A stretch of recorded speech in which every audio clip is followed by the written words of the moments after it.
আজি সকলোৱে কয় অমুক কৰিব নালাগে তমুক কৰিব নালাগে এবাৰ লুৰিণ গগৈ কৈ দিয়ক নাম যে মই ইলেকশ্যনো নেখেলোঁ জুবিনৰ ন্যায়ৰ কাৰণে ডুপ্লিকেট ন্যায় পাৰ্টিটোৱে কৈ দিয়কচোন মই ইলেকশ্যন নেখেলোঁ বুলি ইটো হ'ব নালাগে সিটো হ'ব নালাগে লগত ইলেকশ্যনো নুঠো বুলি কৈ দিয়ক কয় বোমা ফুটাব নালাগে পূজা কৰিব নালাগে ইটো কৰিব নালাগে সিটো কৰিব নালাগে লুৰিণজ্যোতি গগৈয়ে কৈ দিয়ক এইবাৰ ইলেকশ্যনো মই নেখেলোঁ দুখতে সেইটোতো নকয়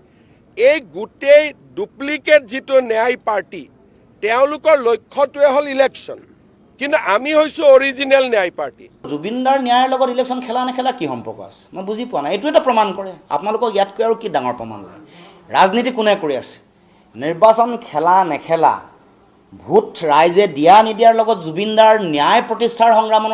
কি সম্পৰ্ক আছে মুখ্যমন্ত্ৰীৰ এই কথাই প্ৰমাণ কৰে যে হিমন্ত বিশ্ব শৰ্মাই জুবিনদাৰ এই কথাবোৰক লৈ ৰাজনীতি কৰিব কৈছে ৰাজনীতি কোনে কৰি আছে ৰাজনীতি যদি কৰি আছে মুখ্যমন্ত্ৰীয়ে কৰি আছে কাৰণ জুবিনদাৰ ন্যায়ৰ লগত কেতিয়াও ভোটৰ ৰাজনীতি জড়িত নহয় জুবিনদাৰ ন্যায় প্ৰতিষ্ঠাৰ লগত কেতিয়াও নিৰ্বাচন জড়িত নহয় এইবোৰ কথা কোনে কৈছে মুখ্যমন্ত্ৰীয়ে কৈছে আৰু জুবিনদাৰ নশ্বৰ দেহটো গ্ৰহণ কৰাৰ দিনটোৰ পৰা সময়কণৰ পৰাই তেওঁ ৰাজনীতি কৰি আছে ৰাইজেতো দেখি আছে ডুপ্লিকেট ন্যায় বিচৰা পাৰ্টি মুখ্যমন্ত্ৰী হিমন্ত বিশ্ব শৰ্মাই নিজে মনত ৰখা দৰকাৰ তেওঁহে ডুপ্লিকেট আছু আছিলে তাৰপিছত তেওঁ ডুপ্লিকেট আলফা হ'ল তাৰপিছত তেওঁ ডুপ্লিকেট কংগ্ৰেছী আৰু মই আজিয়ে কৈ থৈছোঁ সময়ৰ ইতিহাসত এইটো লিখা থাকিব হিমন্ত বিশ্ব শৰ্মা ডুপ্লিকেট বিজেপি হিচাপে প্ৰতিষ্ঠিত হ'ব এইটো স্পষ্ট গতিকে ডুপ্লিকেট কোনে কৰিছে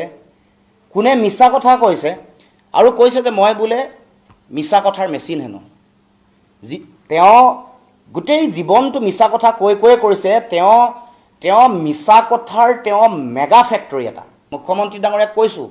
আপোনাৰ আৰু বহু কথা ক'বলৈ বাকী আছে কোৱা নাই কাৰণ আমি লাহে লাহে কৈ আছোঁ আপোনাক চাই আছোঁ আপোনাৰ গতিবিধি আপুনি ক'লে গ'ল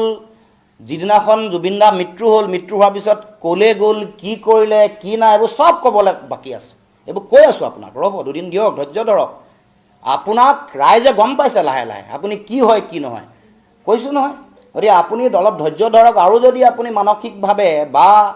শাৰীৰিকভাৱে একেবাৰে ভাগৰুৱা হৈ পৰিছে আপুনি অস্থিৰ হৈ পৰিছে আপুনি অকণমান জিৰণি লওক